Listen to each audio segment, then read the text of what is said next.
And so why should people listen to you? How long have you been doing real estate for? So one of the reasons I talk about this candidly, about how to stage your home or get it ready for the market, and I look at this from a marketing perspective, I've sold over 1,800 homes in my career.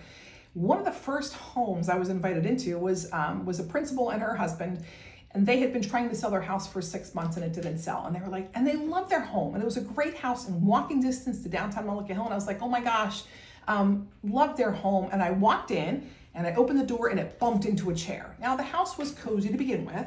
It had some beautiful qualities and a magnificent yard, but there were Barbie dolls in the dining room, and there were, there were things piled high in the kitchen cabinets. They had a lack of space, but that's not something we really want to emphasize when we're selling the house. People are going to notice those things, but we don't need to emphasize them. So I talked to them and said, here's candidly what I need you to do.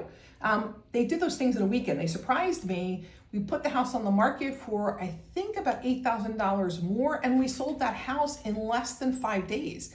They were over the moon, and they moved into their dream home. They're still there today.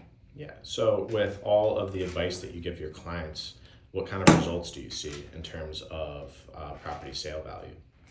So one of the things I'm proud to say in my career is that by being candid with my clients in a tasteful way, we've been able to raise their profit margin, right? So if the average agent sells a house on a market, we're selling at 10.29% higher. Now that's a combination of marketing and the things that we do to elevate your house in the marketplace, make sure it stands out. But it starts with getting the best pictures of your house. And by that I mean, what's the best angle for your room, and how do we best showcase it? And those pictures should only show the best parts of the house. Anything that is not perfect, and I don't mean wrong, I just mean maybe is an awkward space, we don't have to show all of those spaces. We want someone to come in and fall in love with the things about your home that you fell in love with, and then go from there. Cool.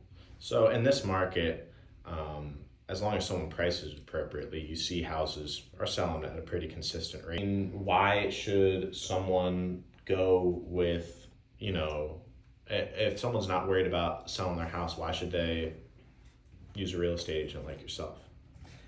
So one of the things I find in today's market, a lot of sellers think that doing a for sale by owner is an answer because they're going to save money. And I can tell you honestly, 12 years ago and even today, if your house is not marketed properly and you're not working with a professional who knows what you can and can't do and should and shouldn't do to sell that house, you're leaving money on the table. I can tell you that with 100% certainty, and if you don't believe me, that'll put in writing.